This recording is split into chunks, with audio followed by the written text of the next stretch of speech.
Today I'd like to discuss women and the things that can happen to them when they reach a point in their lives where they feel stuck. For those of you who aren't familiar with the term, hitting the wall refers to the stage of wound healing at which a woman's wound is at its most stable and presents its best appearance. As she approaches this stage, she often makes a few adjustments to the shoes she's wearing.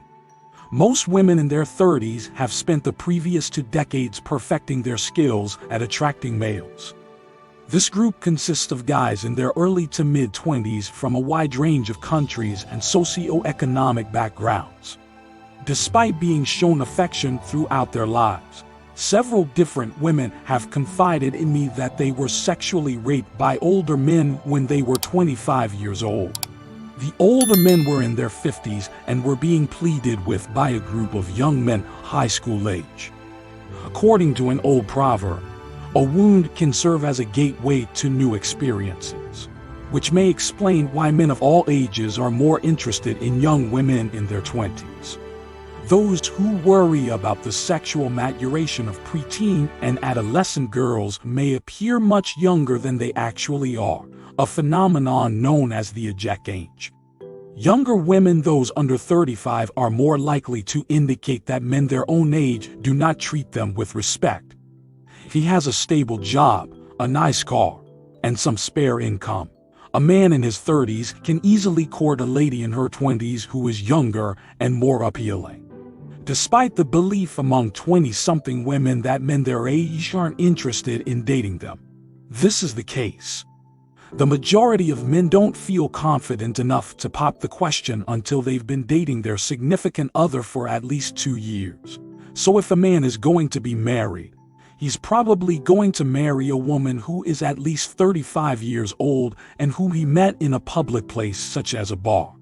She'll be 38 when she's done with treatment, which means she won't have as many reproductive years left as a woman in her early 30s who began treatment when she was younger. Most men in their 40s and 50s who could have been interested in you are now married with kids and aren't looking for a casual relationship. They may be receptive to starting a new family, especially if they are guys who have been married before but whose marriages have ended in divorce. For some of the women in their mid-30s I know, the idea that normal, respectable women waste their 20s having affairs is revolting. These ladies are convinced that no men under the age of 30 could possibly find them appealing.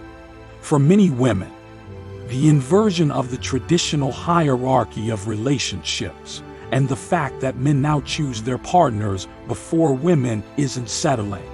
This is because men now have more freedom of choice and more access to power in relationships. Thus, males benefit from this circumstance. Women's pain when their partners abandon them is of such magnitude that the entire male population of the world, or at least a handful of men who have been severely harmed by women, may be able to comprehend it. Women who become pregnant in their 30s and have sick babies face the same bleak outcomes as those who become pregnant in their 20s. Women in their 20s have the freedom to start a family if they so choose. I personally know a man who started a family in his 40s. 3 times to 3 different women, all of whom he believed to be using some form of birth control when they became pregnant. He did this within 3 years. He is currently cohabiting with the woman who is the mother of his 3rd child. He is responsible for making payments toward child support for 2 of his other children. Many of my close female friends in committed relationships around my age have also decided to delay having children. And they are in their 30s often. Women in their 30s and 40s who regularly hang out in groups of 10 to 15 come to the conclusion that they do not want to start families so that they can keep having a great time with their friends. Mothers are still marginalized at the same rate as they were when they were in their 20s. I can't stand the thought of cougar club go gals actively seeking out males 5 years younger than they are. Many young women's value and feeling of self-worth are diminished as a result of their many one-night relationships with 20-something guys, which makes me want to puke up. The second barrier that prevents many women in their early to mid-40s from effectively attracting younger men is the fact that they are just beginning to enter their middle years. After 20, males who are interested in sexual fulfillment more than anything else have a larger tendency to experience weight gain and the onset of menopause at the same time as Asian and Black women, who age more slowly than white women yet experience a fall in appearance at the same time. Black and Asian women are not excluded from this generalization. Many of them appear to have aged several decades more rapidly than they actually have.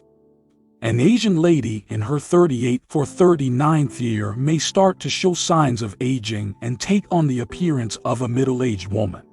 So far, that's all I've seen, though it's conceivable I've missed a wall that was built a decade ago. Based on my own personal observations as a middle-aged white male, I've concluded that women in their 40s develop at a much more rapid pace than teenage boys. This is because, historically, our species has fared best when its members are financially independent from a young age onward, and women have always had a genetic advantage over men in terms of their reproductive capacities. As a result of his higher intelligence, work ethic, and financial security, as well as his superior access to resources and financial means, men are more attractive to women. As a result of their greater access to resources and financial advantages, women also tend to find men more appealing. Respectable men will age, and when they do, the spotlight will shift to them, for the simple reason that men are more likely to be drawn to other men. The poker chips are given out to the ladies right after the Big Bang. Because of this, women have a much better chance of success. Suppose the following happens. A guy in his 20s and a woman in her 20s are playing poker. The man gives the woman, who has 90 chips, one of his chips. By the time they reach their 35th year, the man has 85 chips and the woman has only 6. The aging process is like a game of poker where the worth of a player's money chips has a substantial impact on their position, and where both players engage in bluffing and other sorts of dishonesty to conceal the true nature of their hands. Most of the women I know have wasted their college savings on lavish trips and frivolous indulgences rather than preparing for the opportunities afforded by the real world. I'm very disappointed by this. Some people would rather do nothing productive with their time than go out to restaurants many times a week with their friends. Makeup and taxi rides account for a sizable portion of their budgets while they are in their mid-30s. I've had the pleasure of speaking with some of the world's most devoted female religious figures, and they've all told me that they secretly wish they could find a wealthy man to come to their rescue because so many of the women they know are drowning in credit card and student loan debt. To put it simply, these ages cover the spectrum. They have the best chance of meeting potential partners at this age. Higher proportion of women in their 20s, although women make up the vast majority of card and poker players. My single friends who are actively seeking potential companions in the current atmosphere have all the cards. As a direct result of the work I've been making, men are beginning to grasp that they can go forward in any direction they choose, which has led to an increase in guys taking the lead in the dating world and putting an emphasis on their own enjoyment.